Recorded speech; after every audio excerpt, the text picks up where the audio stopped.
Doctor, क्या embryo transfer के बाद मैं पालथी मारकर बैठ सकती हूँ? क्या मैं ट्रैवल कर सकती हूँ? क्या मैं सीधी करवट या उल्टी करवट सो सकती हूँ?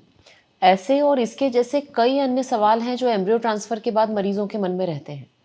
कई बार समय की कमी के कारण डॉक्टर से इस बात पे चर्चा नहीं हो पाती और ये सवाल मन में ही रह जाते हैं। इस वीडियो को आखिरी तक ज़रूर देखिएगा, क्योंकि इस वीडियो के आखिरी में मैं वो आपको डूज़ एंड डोंट्स बताने वाली हूँ जो एम्ब्रियो ट्रांसफ़र के बाद आपको बिल्कुल नहीं करना चाहिए। नमस्ते, मैं हूँ डॉक्टर प्रिया भावे चित्तावर और आज हम जानेंगे एम्ब्रियो ट्रांसफ़र के बाद के डूज़ एंड डोंट्स के बारे में।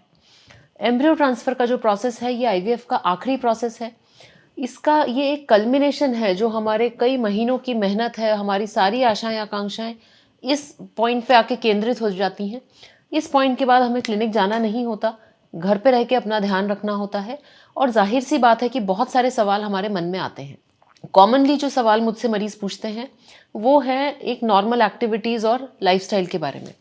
तो एम्ब्रियो ट्रांसफ़र के बाद ये समझना बहुत ज़रूरी है कि एम्ब्रियो को यूट्रस की जो एंडोमेट्रियम है वहाँ पर ट्रांसफ़र किया जाता है। हम ये सोचते हैं कि यूट्रस इस तरह से है और एम्ब्रियो उसके अंदर डाला जा रहा है। यदि हम खड़े होंगे, बैठेंगे तो ये एम्ब्रियो ऊपर नीचे हो जाएगा।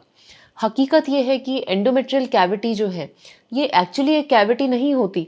एंडोमेट्रियम की दोनों परतें एक दूसरे से मिली हुई होती हैं और उसके बीच में इस माइक्रोस्कोपिक एम्ब्रियो को रखा जाता है। जाहिर सी बात है कि जब आप खड़े होते हैं, बैठते हैं, करवट लेते हैं तो ये एम्ब्रियो अपनी जगह से हिल नहीं सकता है। इसीलिए एम्ब्रियो ट्रांसफ़र के बाद 10 मिनट रेस्ट एडवाइस किया जा सकता है। उसके बाद आप चल फिर सकते हैं।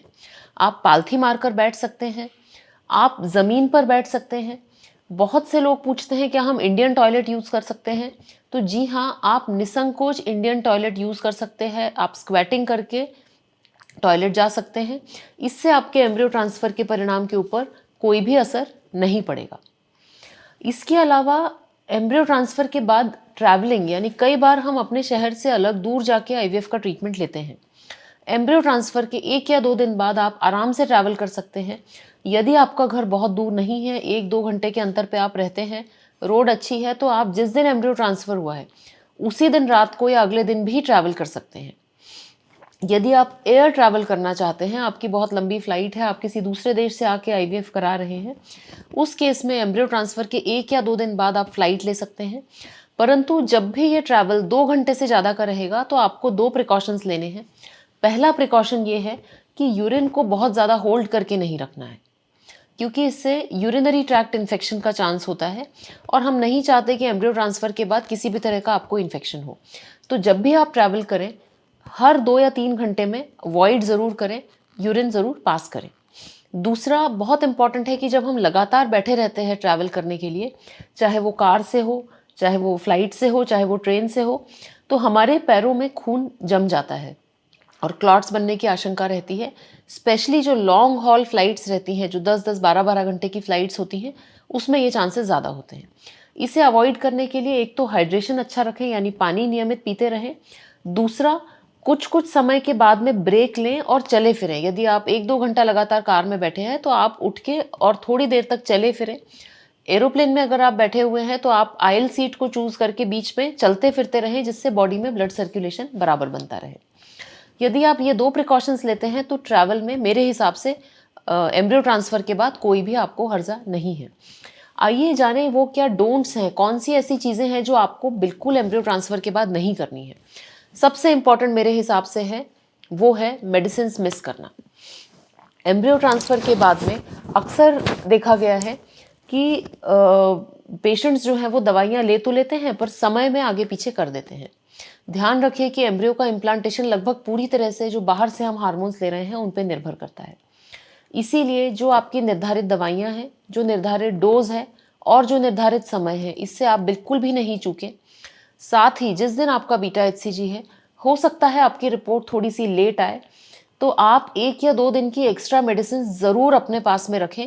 ऐसा नहीं हो कि रिपोर्ट आने तक आपका मेडिसिन का गैप हो जाए। दूसरा इम्पॉर्टेंट है पेल्विक रेस्ट, यानी कि इंटरकोर्स यदि आप एम्ब्रियो ट्रांसफ़र के बाद अवॉइड करेंगे तो वो ज़्यादा अच्छा रहेगा, क्योंकि अभी जो पिछले कुछ सालों में स्टडीज़ आई हैं वो ये बता रही हैं कि इंटरकोर्स करने के कारण जो कॉन्ट्रैक्शंस होते हैं यूट्रस में वो एम्ब्रियो इम्प्लांटेशन में हमें बाधा उत्पन्न कर सकते हैं। तीसरा एक बहुत इंपॉर्टेंट फैक्टर होता है कॉन्स्टिपेशन। एम्ब्रियो ट्रांसफर के बाद प्रोजेस्टेरॉन के इंजेक्शंस लगाए जाते हैं। प्रोजेस्टेरॉन इंटेस्टाइन की मोटिलिटी को कहीं ना कहीं स्लो कर देता है और एक नेचुरल टेंडेंसी होती है कॉन्स्टिपेशन होने की। कॉन्स्टिपेशन होने के कारण पेशेंट्स को पेट में दर्द होना, पेट फूलना, ये सारी प्रॉब्लम्स होती हैं और कभी कभी पाइल्स या फिशर जैसी भी समस्या उत्पन्न हो सकती है। इसीलिए एम्ब्रियो ट्रांसफर के बाद कॉन्स्टिपेशन नहीं होने दें। खाने में फ्लूइड इंटेक अच्छा रखें, फाइबर वाला डाइट लें और यदि इसके बाद भी आपको कॉन्स्टिपेशन है तो डॉक्टर की सलाह से कोई स्टूल सॉफ्टनर जैसे कि ड्यूफालैक है या क्रिमाफिन है, इसे आप डॉक्टर की सलाह पर ले सकते हैं। सबसे इम्पॉर्टेंट डोंट जो है मेरे हिसाब से एम्ब्रियो ट्रांसफर के बाद वो है किसी भी तरह की एंग्जाइटी रिजल्ट को लेके नहीं पालें। It is easier said than done, यानी कि डॉक्टर के लिए कहना आसान है, मरीज के लिए करना ये बहुत मुश्किल है। परंतु जहाँ तक हो सके इस एंग्जाइटी को मैनेज करिए, क्योंकि इसे इस तरह से समझिए कि जो कुछ हम कर सकते थे रिजल्ट के लिए वो हमने एम्ब्रियो ट्रांसफर तक कर दिया है। एम्ब्रियो ट्रांसफर होने के बाद हम कितनी ही चिंता करें, इससे हमारा आउटकम इम्प्रूव नहीं होगा, बल्कि स्ट्रेस से जो नेगेटिव हार्मोन्स बनते हैं उससे हमारा आउटकम गिर ज़रूर सकता है। तो एम्ब्रियो ट्रांसफर के बाद वाला पीरियड बिल्कुल स्ट्रेस फ्री रहिए, नॉर्मल खाना पीना, नॉर्मल शेड्यूल फॉलो करिए। एक्स्ट्रा एग्जर्शन, एक्स्ट्रा कामकाज, दवाइयाँ मिस करना, इंटरकोर्स रखना, इन चीज़ों को आप अवॉइड करिए।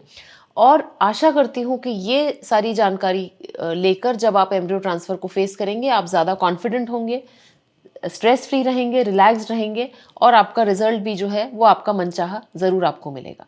धन्यवाद।